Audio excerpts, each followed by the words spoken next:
बिस्मिल्लाहिर्रहमानिर्रहीम। अस्सलाम वालेकुम। मोहम्मद नासिर यूसुफ हाजिर हैं एपिसोड 3 सीजन 1 कार्लोस उस्मान के शॉर्ट रिव्यू के साथ। जिस तरह लास्ट एपिसोड में मैंने आपको बताया था कि सोफिया कार्लोस के साथ एक कमरे में रंगरलियां मना रही थी। इतने में वहां पे गवर्नर आ जाते हैं। गवर्नर को गुस्सा आता है, वो कार्लोस पे हमला कर देते हैं, लेकिन कार्लोस उसका गला दबा देते हैं, उसको वहीं पे मार देते हैं।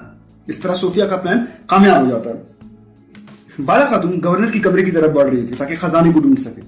उस्मान भी उसी तरफ आ रहे होते। इतने में ऊपर से गवर्नर की लाश गिरती है। उस्मान लाश को देख के हैरान और परेशान हो जाते हैं। वो गवर्नर की कमरे की तरफ जाते हैं। वहां पे बाला खातून खजाना ढूंढ रही होती है। वो उन पर हमला आवर होती है, लेकिन उस्मान उसको काबू में कर लेते हैं। उस्मान उससे कहते हैं कि मैं तो समझ रहा था कि आप एक फरिश्ता हैं, लेकिन आप यहाँ पे क्या कर रहे हैं। वो कोई जवाब नहीं देती तो उस्मान उसकी गर्दन पे खंजर रख देते हैं और कहते हैं कि मैं आपको मार दूंगा। इतने में पीछे से वो दाढ़ी वाला आदमी आता है और उस्मान के सर पर कोई चीज मारता है।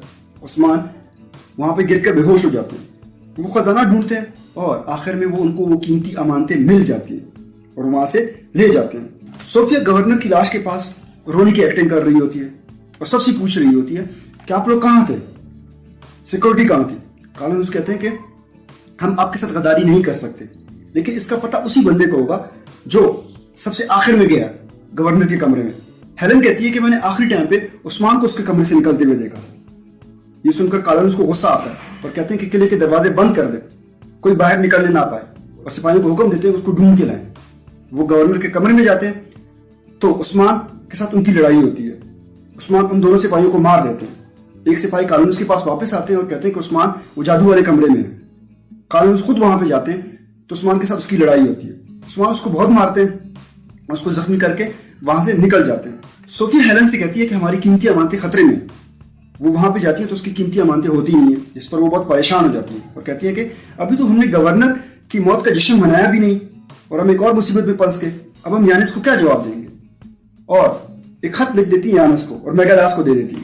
उस्मान अपने साथियों के पास पहुंचते हैं और उनको कहते हैं कि उन्होंने गवर्नर की मौत का जिम्मेदार हमें करार दिया, अब हमें छुपने के लिए जगह चाहिए। वो छुपने के लिए जगह ढूंढते हैं और वहां पे छुप जाते हैं। एक साथी उनका कहता है कि कोई तो है जिसको हमारा और गवर्नर का मुआहदा पसंद नहीं आया। उस्मान कहता है कि हाँ, लाजमन कोई ना कोई है। अब हमें वो पंसा रहे हैं ताकि वो हमारे कबीले पे हमला करे और वो हमें खत्म कर दे। ये कहता है कि हमें खबर भिजवानी चाहिए कबीले। उस्मान कहते हैं कि नहीं, खबर वो पहले ही पहुंच चुकी होगी। वो आदमी बाला खातून को अपने कमरे तक ले जाते हैं बाहिफाजत और उन्हें कहते हैं कि कल सुबह आप दोनों यहाँ से चली जाएंगे। वो पूछते हैं कि आप नहीं जाएंगे। कहते हैं कि नहीं, मैं नहीं जाऊंगा, क्योंकि गवर्नर की मौत की तफ्तीश होगी और मैं भी तफ्तीश में शामिल होना चाहता हूँ। धुंधार के पास गुंदुज आते हैं और उससे कहते हैं कि हमने उस्मान को जगह जगह ढूंढ लिया, लेकिन हम ही नहीं मिले। धुंधार बहुत परेशान हो जाते हैं और कहते हैं कि कैसा लड़का है, कभी हमारे जख्मों पे मरहम लगाता है और कभी हमें तकलीफ में मुब्तला कर देता है। उसकी बीवी कहती है कि फौरन आपको अरतुर भाई कोई बात बतानी चाहिए। इतने में वहां पे बमसी आते हैं। बमसी उस्मान के बारे में पूछते हैं तो धुंधार का बेटा कहते हैं कि ये तो हम आपसे पूछने के लिए आ रहे थे। बमसी कहती हैं कि बेटा, सरदार मैं नहीं हूं, धुंधार साहब हैं, और ये बात याद रखें कि अगर उस्मान के साथ भी आयबर्स वाला काम हो गया तो कोई भी आपको माफ नहीं करेगा। ये कहकर वहां से चले जाते हैं। धुंधार फौरन गुंदुस को हुक्म देते हैं कि अपने एतमाद के सिपाही लो और उसको हर जगह ढूंढ लो और उसके बगैर वापस नहीं आना। मेगालास यानिस के पास सोफिया का खत ले जाते हैं और वो खत पढ़ते हैं तो उसमें लिखा होता है कि गवर्नर की मौत हो गई है और हमारी कीमती अमानतें चोरी हो गई। इस पर वो बहुत गुस्से में आते हैं और कहते हैं ये कौन ऐसा कर सकता है। मेगालास कहते हैं कि अर्तुल का बेटा उस्मान। वो कहते हैं कि फौरन मेरा घोड़ा निकालो, हम मैकेली की तरफ जा रहा हूं। वो आदमी बाला खातून से कहते हैं कि आपके जाने का वक्त हो गया। रास्ते में कोई भी आपसे पूछे तो आप लोगों ने खामोश रहना। एक सिपाही को मैंने खरीद लिया है, वो आपको बाहर तक पहुंचाएंगे।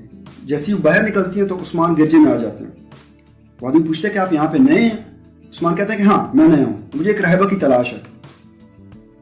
वो दाढ़ी वाला आदमी कहता है कि आपको उसका नाम पता है। वो कहते हैं कि नहीं, मुझे नाम नहीं पता, लेकिन उसकी मोटी मोटी आंखें थी और छोटा सा कद था, उसने मेरी जान बचाई थी, मैं उसको शुक्रिया अदा करना चाहता हूँ। वो आदमी कहता है कि वो आपको एक दुर्गा में मिलेगी। आइगल और बुरजान कबीले के बाहर होती हैं। इतने में मेगालास के सिपाही आ जाते हैं।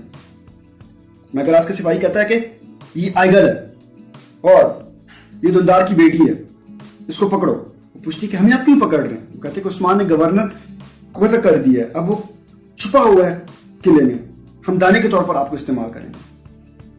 وہ ان کو پکڑ لیتے ہیں اور بہت جان کو زخمی کر دیتے ہیں اور آئیگل کو اپنے ساتھ لے جاتے ہیں. اسی پر قصے کا اختتام ہو جاتا ہے. والسلام.